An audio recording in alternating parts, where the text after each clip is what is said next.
नमस्कार दोस्तों, university academy YouTube channel पे आपका एक बार फिर से बहुत-बहुत स्वागत है। प्रोग्रामिंग लैंग्वेज में हम सी प्रोग्रामिंग में जो फर्स्ट ईयर का सब्जेक्ट है उसमें हम बात कर रहे थे प्रीवियस लेक्चर में ऑपरेटर्स की। उस ऑपरेटर्स में हमने अरिथमेटिक ऑपरेटर और रिलेशनल ऑपरेटर इन दोनों को बहुत डिटेल में एग्जाम्पल प्रोग्राम के साथ पिछले लेक्चर में डिक्टेट किया था। वो आप प्रीवियस लेक्चर में जाएंगे तो वहां पे आपको इसको वीडियो मिल जाएगा। आज हम जो लेक्चर में बात करेंगे वहां पे लॉजिकल ऑपरेटर और असाइनमेंट ऑपरेटर का बात करेंगे डिटेल में, with program, with theory plus with example. हम हर चीज समझेंगे इसको डिटेल में। तो चलिए आते हैं हम लॉजिकल ऑपरेटर पे। ऑपरेटर, इसका काम क्या होता है? देखिए, मेजर काम होता है combine multiple true false condition. Means multiple true false condition है, उसको कंबाइन करके एक सिंगल फॉर्म में ले आएगा कि टोटल वैल्यू ट्रू हो रही है या फॉल्स हो रही है। इसको हम समझते हैं। पहले ऑपरेटर देखते हैं। देखिए ऑपरेटर कौन कौन सी होंगे? And operator. ये एंड ऑपरेटर दो बार अगर हम एंड ऐसे लगाते हैं तो एंड ऑपरेटर काम करेगा। इसका नाम होता है लॉजिकल एंड। ये हमेशा ट्रू कब होगा? जब बोथ साइड आर ट्रू। मतलब इसके लेफ्ट में भी कोई वैल्यू होगा, राइट में भी कुछ एक्सप्रेशन हो सकते हैं। अगर दोनों ट्रू हैं तभी इसकी वैल्यू, ओवरऑल वैल्यू ट्रू आएगा, अदरवाइज फॉल्स आएगा। ठीक है, ऐसे समझिए। जैसे देखिए, अगर हम 0 और 1 के केस में समझते हैं। देखिए 0 1 1 0 1 1 0 0। ध्यान दीजिए यहां पे 1 किसको रिप्रेजेंट कर रहा है? ट्रू को। 0 रिप्रेजेंट कर रहा है फॉल्स को। ठीक है, एक क्लियर है ना? अब देखिए, अब इसको समझ में आ जाएगा। एंड ऑपरेटर काम का क्या करता है? Only true. इसका रिजल्ट हमेशा ट्रू आएगा। कब? जब दोनों साइड की वैल्यू क्या हो? दोनों साइड की वैल्यू ट्रू हो। अगर हम इसको लेफ्ट साइड लेके चलें, इसको राइट साइड लेके चलें, तो जब दोनों साइड, मतलब अगर ये सिनारियो बनता है तभी इसकी वैल्यू होगी ट्रू। ट्रू मीन्स 1, अदरवाइज हर केस में इसकी वैल्यू क्या होगी? फॉल्स आएगी। ठीक है, सेकेंड है लॉजिकल और। लॉजिकल और कैसे लिखते हैं? ये डबल बार लाइन से ऐसे लिखते हैं लॉजिकल और ये हमेशा क्या होगा? At least one side is true. अगर किसी भी एक साइड ट्रू है तो इसका रिजल्ट क्या आ जाएगा? ट्रू आ जाएगा। अब देखिए इसमें लेफ्ट एंड राइट साइड देखिए, अगर यहाँ पे दोनों में आर लग जाए, ऐसे यहां भी आर लग जाए, यहां भी आर लग जाए, यहां भी आर लग जाए, मतलब लेफ्ट राइट साइड में देखिए क्या बोला? किसी भी एक साइड अगर ट्रू है, तो अगर देखिए यहाँ पे राइट साइड ट्रू है, मतलब इसका ओवर वैल्यू क्या? ट्रू हो जाएगा। यहां भी ट्रू हो जाएगा, यहां भी ट्रू हो जाएगा। केवल फॉल्स कहां पे होगा? जहां पे दोनों साइड फॉल्स है या जीरो है। क्लियर है? तीसरा logical not, reverse true and false value. ये काम क्या करता है? यहां पे एक ही वैल्यू होगा। नॉट मतलब इस नॉट के साथ हमेशा केवल एक ही वैल्यू होगा। यहां पे दो वैल्यू नहीं होते। वो हमेशा राइट साइड में एक वैल्यू होगा इसके, आइदर 0 होगा या फिर 1 होगा।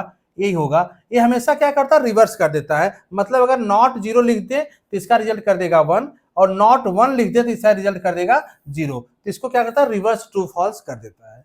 ठीक है, अब यहां पे एग्जांपल भी समझेंगे तो समझ में आएगा। देखिए 5 is greater than true. True है या फॉल्स है? ट्रू है। ट्रू मतलब इसका रिजल्ट हो गया यहां पे true. 3 is greater than 1। True है या फॉल्स है? ट्रू, तो यहां पे हो गया ट्रू। ये भी ट्रू, ये भी ट्रू, मतलब रिजल्ट आपका आ जाएगा ट्रू 1। इसके अलावा कोई भी केस होता, मतलब अगर यहां पे फॉल्स होता या किसी यहां फॉल्स होता या दोनों फॉल्स होता, इसका रिजल्ट आता 0। ठीक है, इसी तरह से और को समझ लीजिए। 5 इज ग्रेटर देन 2, ट्रू है। 1 इज ग्रेटर देन 3, फॉल्स है। देखिए यहां पे एक साइड तो ट्रू है लेकिन एक साइड फॉल्स है, फिर भी रिजल्ट आएगा ट्रू। और का यही कंडीशन है कि दोनों साइड में से कोई एक साइड ट्रू होना चाहिए। अगर कोई भी एक साइड ट्रू है तो ट्रू आएगा। अगर दोनों साइड फॉल्स है, अगर यहां भी फॉल्स होता, यहां भी फॉल्स होता, तब रिजल्ट आता 0, फॉल्स। ठीक है, थर्ड देखिए, ये हमेशा लगा नॉट किस लगा? 5 इज ग्रेटर देन 2, नॉट, इसका नॉट बनाया तो 5 is greater than 2, condition true है या फॉल्स है? ट्रू है, मतलब इसकी वैल्यू तो हो गया ट्रू, और इसका निगेशन क्या बनेगा? फॉल्स, और फॉल्स की वैल्यू क्या होती है? 0। इस तरह से काम करता है आपका लॉजिकल ऑपरेटर। इसका एग्जांपल देख लीजिए तो आपको समझ में आ जाएगा। देखिए यहां इस एग्जांपल देखिए, हैश इंक्लूड stdio.h, हर प्रोग्राम में होगा इंटीजर मेन मेन यहीं से स्टार्ट होगा प्रोग्राम आपका, इस लास्ट ओपनिंग करली ब्रेस से क्लोजिंग करली ब्रेस के बीच में सारी प्रोग्रामिंग होगी। अब यहाँ पे देखिए वैल्यू क्या क्या ले लिया, सेम वैल्यू जो प्रीवियस में लिया था उसी वैल्यू को हम लेके चल रहे हैं। a equal to 5, b equal to 5, c equal to 10, मतलब यहाँ पे a है 5, b है 5 और c की वैल्यू कितनी है 10, ठीक है। और एक रिजल्ट नाम का वेरिएबल बनाया है रिजल्ट। चलिए रिजल्ट हम यहाँ पे ले लेते हैं रिजल्ट। अभी रिजल्ट के पास कोई वैल्यू नहीं है। देखिए सबसे पहले इस लाइन पे आएगा, यहाँ पे रिजल्ट की वैल्यू कैलकुलेट कर रहा है।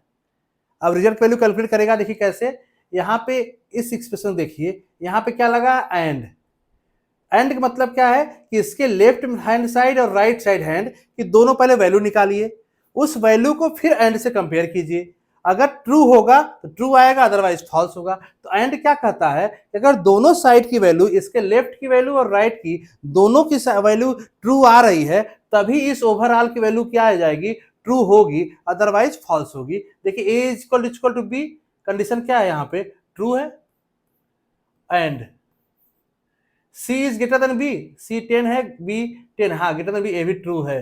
अब इसका रिजल्ट क्या बनेगा आप बताइए, दोनों साइड ट्रू है मतलब रिजल्ट आ जाएगा ट्रू, और प्रिंट करेगा इस केस में 0 या 1, प्रिंट करेगा 1। देखिए अब हम अगर इसी वैल्यू को प्रिंट करें यहाँ पे प्रिंट %d रिजल्ट, तो यहाँ पे 1 स्टोर कर लेगा रिजल्ट में। इस देखिए रिजल्ट के पास वैल्यू आएगा ना, ये रिजल्ट आ गया 1 यहाँ पे, और इसी को हम प्रिंट कर रहे हैं यहाँ पे, तो प्रिंट कर देगा 1। अब इस लाइन पे आएगा, अब देखिए इस रिजल्ट की वैल्यू फिर से अपडेट कर रहा है, इसी रिजल्ट की वैल्यू इसी वेरिएबल को अपडेट कर रहा है, बाकी किसी को अपडेट नहीं कर रहा है। अब यहाँ पे क्या अपडेट कर रहा है, result a equal to b and c is less than b। देखिए यहाँ पे a इक्वल टू b तो ट्रू है, and c is less than b, c की वैल्यू 10 है, b की वैल्यू 5 है, फॉल्स है।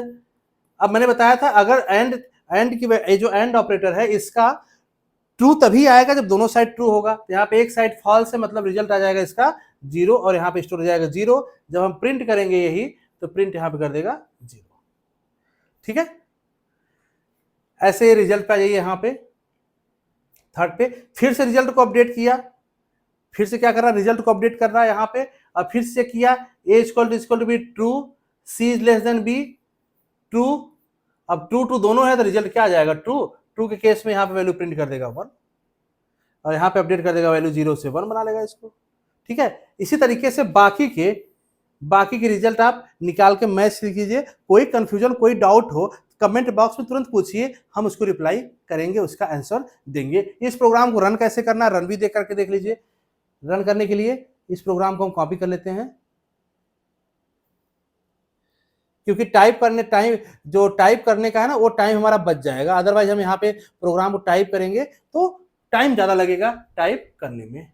तो ये प्रोग्राम हमने यहाँ पे टाइप कर दिया है।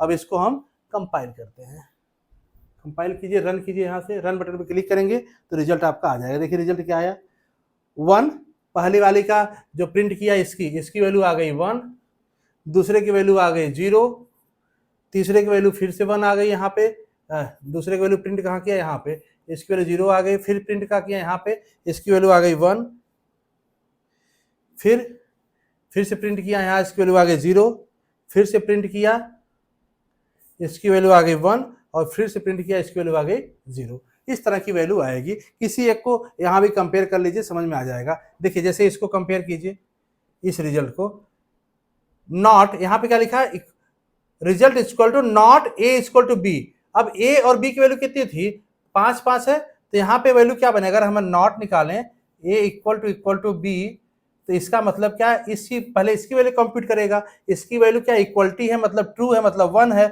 इसका अगर नॉट निकालेगा तो इसकी वैल्यू जाएगी 0, और देखिए इसकी वैल्यू 0 जब हम प्रिंट करेंगे तो यही प्रिंट करेगा 0। क्लियर है। और रिटर्न 0, इस वैल्यू को कोई एरर नहीं है तो रिटर्न कर देगा यहाँ पे 0, और ये प्रॉपर सक्सेसफुली आपको प्रोग्राम रन कर जाएगा। चलिए नेक्स्ट आते हैं। नेक्स्ट हमारा ऑपरेटर है जो असाइनमेंट ऑपरेटर। ये थोड़ा सा ट्रिकी है, ध्यान दीजिए। अभी तक हमने असाइनमेंट ऑपरेटर जो अभी तक देखा, जितने भी प्रोग्राम हमने दिखाए आपको, हर जगह हमने आपको ऐसे ही बताया, assignment operator equal, single equal अगर लिख देंगे तो यही हमारा असाइनमेंट ऑपरेटर है। और इसका काम क्या होता है, अगर इस तरह से लिखा हुआ a equal to B plus C, तो इसका काम क्या है, राइट हैंड साइड की वैल्यू को कंप्यूट करेगा, यहाँ पे जो भी वैल्यू आएगी उस a को असाइन कर देगा। यही काम है असाइनमेंट ऑपरेटर का। लेकिन यहाँ पे अगर हम देखें तो आपको थोड़ा सा डिफरेंट दिख रहा होगा। तो ध्यान दीजिए, इससे जो सिंगल इक्वल है, इसके अलावा भी बहुत सारे ऑपरेटर होते हैं, कुछ इस तरह से लिखे होते हैं, जिसको हम कहते हैं असाइनमेंट ऑपरेटर। असाइनमेंट ऑपरेटर कौन कौन से जाएंगे, देखिए प्लस इक्वल एक ये भी असाइनमेंट ऑपरेटर है, माइनस इक्वल ये भी असाइनमेंट ऑपरेटर है, मल्टीप्लाई इक्वल असाइनमेंट ऑपरेटर है, डिवाइड इक्वल ये भी असाइनमेंट ऑपरेटर है। ये लास्ट के दोनों जो है असाइनमेंट ऑपरेटर नहीं है, इसके आपके इंक्रीमेंट डिक्रीमेंट आते हैं। फिलहाल इसको अभी आप स्किप कर दीजिए, इसको हम आगे इसको बताएंगे, इसके आगे वाले लेक्चर में इसको हम डिस्कस करेंगे, क्योंकि ये बहुत ही टेक्निकल टर्म है, यहाँ पे बहुत सारे क्वेश्चन इससे बनते हैं। तो फिलहाल अभी हम देखते हैं असाइनमेंट ऑपरेटर। तो इन चार ऑपरेटर को हम समझेंगे, A plus equal, minus equal, multiply equal, divide equal.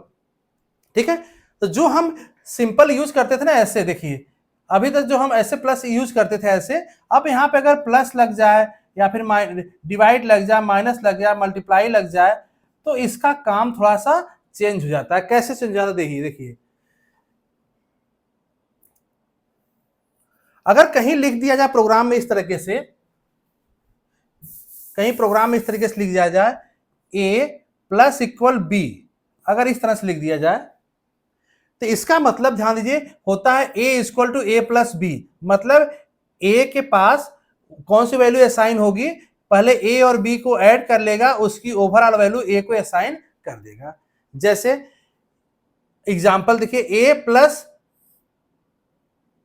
Plus equal 5 लिखा हुआ, इसका मतलब क्या है, इसका मतलब जाएगा a equal to A plus 5। मतलब a की वैल्यू अगर स्टार्टिंग में अगर 6 लिया हुआ है, अगर हम पहले असाइन करके चले a की वैल्यू 6, तो यहाँ की a की अपडेटेड वैल्यू क्या हो जाएगी, 6 प्लस 5 11 हो जाएगी। ठीक है, देखिए ये काम क्या करेगा, add 5 to a and store back in a। मतलब वो a में ही ऐड करेगा और ओरिजिनल a को अपडेट करके इस तरह से बना लेगा। ऐसे ही माइनस वाला ही है, अगर यहाँ पे a माइनस इक्वल b लिख दें ऐसे, इसका मतलब होता है a को a में ही अपडेट करेगा, a equal to a minus B, मतलब a में से b की वैल्यू माइनस करेगा, जो अपडेटेड वैल्यू होगा उस a को असाइन कर लेगा। जैसे यहाँ पे एग्जांपल लिखा हुआ है, इसका मतलब क्या हुआ, a equal to a minus 2। ठीक है, अगर a की वैल्यू में यही 6 लेके चलते हैं, तो a की अपडेटेड वैल्यू कितनी हो जाएगी, 6 माइनस 2 मतलब 4, तो 4 यहाँ पे असाइन कर देगा इसको, a इक्वल टू 4 हो जाएगा। ठीक है, इसी तरह से इसको देखिए मल्टीप्लाई का, अगर a और b लेते हैं यहाँ पे, इसका मतलब क्या है, a equal to a multiply by b, और यहाँ इस केस में क्या हो जाएगा, इस केस में a equal to a multiply by 3। a की वैल्यू अगर हम 6 लेके चलते हैं, तो a की अपडेटेड वैल्यू कितनी हो जाएगी, 6 मल्टीप्लाई बाई 3 18 असाइन हो जाएगा a को, और फाइनल वैल्यू आपकी a हो जाएगी। समझ में आ रहा है, ये बहुत ही इजी कंसेप्ट है। और ये जनरली जब प्रोग्राम लिखते हैं आप, तो कहीं पे अगर ऐसे लिखा हुआ आ जाए तो घबराना मत, इसको एक्सपेंड करना ये थोड़ा सा लॉजिकल है। यहाँ पे डिवाइड इक्वल का मतलब क्या है, देखिए ऐसे अगर a और b ऐसे हुआ, डिवाइड इक्वल लिखा हुआ, a डिवाइड इक्वल b लिखा हुआ, तो इसका मतलब क्या हुआ, a equal to a divide by b। इसको इस तरह से a equal a divide by, जैसे एग्जांपल के तौर पे a डिवाइड इक्वल b लिखा हुआ, इसका मतलब क्या हो गया, a equal to a divide by 2। अब a डिवाइड बाई 2 मतलब a की वैल्यू अगर 6 है, तो 6 डिवाइड 2 कितनी हो जाएगी, 3, और 3 वैल्यू असाइन हो जाएगा a का, a की अपडेटेड वैल्यू हो जाएगी 3। ठीक है, तो इस तरह से काम करता है। फिलहाल अभी हम इंक्रीमेंट डिक्रीमेंट इसको स्किप कर रहे हैं, इसको हम आगे बताएंगे। और यहां पे देखिए कंफ्यूजन क्या होता है आपका, अगर प्रोग्राम देखें, इसमें आप जब प्रोग्राम करेंगे ना, तो कंफ्यूजन क्या करेंगे, कंफ्यूजन हमेशा इसके एक्सपेंशन में आपको होता है, इसको हम कैसे एक्सपेंड करेंगे। अगर ये आपको समझ में आ जाएगा तो बहुत इजी तरीके से आप इसको समझ जाएंगे। चलिए इसका एक प्रोग्राम देख लेते हैं, तो आपको और समझ में आ जाएगा। देखिए यहाँ पे इंटीजर a इक्वल टू 5 और c लिया हुआ, मतलब सेम वेरिएबल वही बना लीजिए। यहाँ पे हो जाएगा a, यहाँ हो जाएगा 5, और यहाँ पे c बना, c के पास अभी कोई वैल्यू नहीं है। हमने क्या किया, यहाँ देखिए c में a की वैल्यू असाइन कर रहे हैं, मतलब a की वैल्यू असाइन कहाँ हुई, c के पास, तो यहाँ मतलब a की वैल्यू असाइन हुई c के पास, तो यहाँ पे आ गया 5। और जब इसको प्रिंट करेंगे c को, प्रिंट करेंगे तो प्रिंट कर देगा आपका 5, क्योंकि सी के पास 5 वैल्यू आ चुका था। अब देखिए यहाँ पे हम क्या कर रहे हैं, सी के पास अभी क्या सिनेरियो आ गया, 5 आ गया ना, इसको ध्यान रखना आप। हम इसके आगे स्टेटमेंट आ रहे हैं सी प्लस इक्वल ए, इसका मतलब होता है C equal to C plus ए, यही ना होगा। देखिए सी प्लस इक्वल मतलब सी इक्वल टू सी में वैल्यू अपडेट करेगा सी प्लस ए, इसको सी प्लस ए करके सी को अपडेट कर देगा। तो सी प्लस ए कीजिए, क्या हो जाएगा, सी प्लस ए मतलब 5 5 10, 10 वैल्यू इसको कैलकुलेट करेगा और 10 किसके पास असाइन कर देगा, फिर से सी के पास, मतलब यहाँ पे हम स्टोर कर लेगा 10। और जब प्रिंट करेंगे इसको यहाँ से, देखिए जब इसको प्रिंट करेंगे तब दूसरी बार प्रिंट करेगा 10, क्यों, क्योंकि सी के पास यहाँ कितनी वैल्यू हो चुकी थी, 10। आगे चलिए फिर से इसी में हम कर रहे हैं सी माइनस ए माइनस इक्वल ए, इसका मतलब है C equal to C minus ए। अब करंट सिनेरियो देखिए वहां पे क्या है, करंट सिनेरियो क्या है, सी की वैल्यू कितनी है 10, ए की वैल्यू है 5, तो 5 मतलब 10 माइनस 5 इक्वल टू 5, और ये 5 वैल्यू असाइन कर देगा अगेन सी को, मतलब फिर से यहाँ पे क्या कर लेगा, फिर से यहाँ पे बना लेगा 5, और जब प्रिंट करेंगे तो यही आ जाएगा यहाँ पे 5। क्लियर है। अब देखिए इसमें आइए, C multiply equal to A, इसका मतलब है C equal to C multiply by A, A की वैल्यू कितनी है 5 और सी की वैल्यू कितनी 5, वहां लोकेशंस देखिएगा तो दोनों को मल्टीप्लाई करेंगे 25 हो जाएगा, और 25 असाइन हो जाएगा इसको, सी को यहाँ पे साइन कर देगा, मतलब अब इसको अपडेट करके यहाँ पे कर लेगा 25, और जब प्रिंट करेंगे इस लाइन से तो प्रिंट कर देगा आपका 25। अब सी डिवाइड ए लिखा हो, मतलब C equal to C divide by A, यही हो जाएगा इसका मतलब। अब कीजिए सी की अपडेट वैल्यू कितनी 25, और 5 से डिवाइड करेंगे तो कितना जाएगा 25 divide by 5 equal to 5 value आ जाएगा। अब 5 फिर से असाइन कर देगा सी को, तब यहाँ पे अपडेट होकर वैल्यू फिर से कितनी हो जाएगी, यहाँ पे अपडेट होकर वैल्यू जाएगी 5, और जब प्रिंट करेंगे तो ये 5 प्रिंट कर देगा। क्लियर है। अब देखिए मॉडुलस यहाँ पे आ गया, C modulus operator equal to A, इसका मतलब क्या है, C equal to C equal to C equal to C modulus operator ए।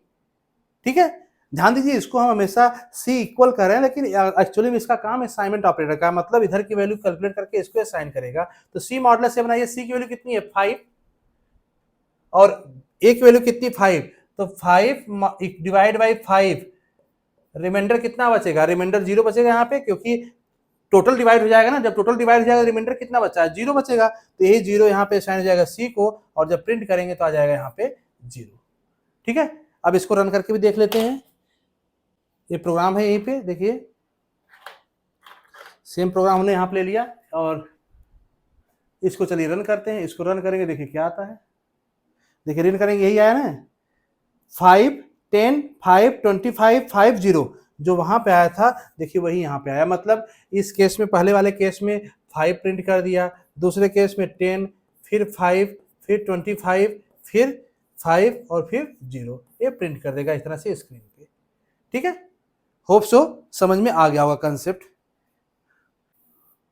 तो आज के लेक्चर में इतना ही करते हैं, नेक्स्ट लेक्चर में बहुत इंपॉर्टेंट कंसेप्ट है इंक्रीमेंट डिक्रीमेंट ऑपरेटर, इसको ध्यान देना, लेक्चर मिस मत करना है आप, इस लेक्चर पे आइए, हम बहुत डिटेल में इसको समझेंगे इंक्रीमेंट डिक्रीमेंट, क्योंकि थ्रू आउट सी प्रोग्रामिंग में आपको बहुत जगह ये इंक्रीमेंट डिक्रीमेंट ऑपरेटर देखने को मिलेगा, फिर वहां पे आपको कंफ्यूजन होगा। तो मिलते हैं नेक्स्ट लेक्चर में, थैंक यू सो मच।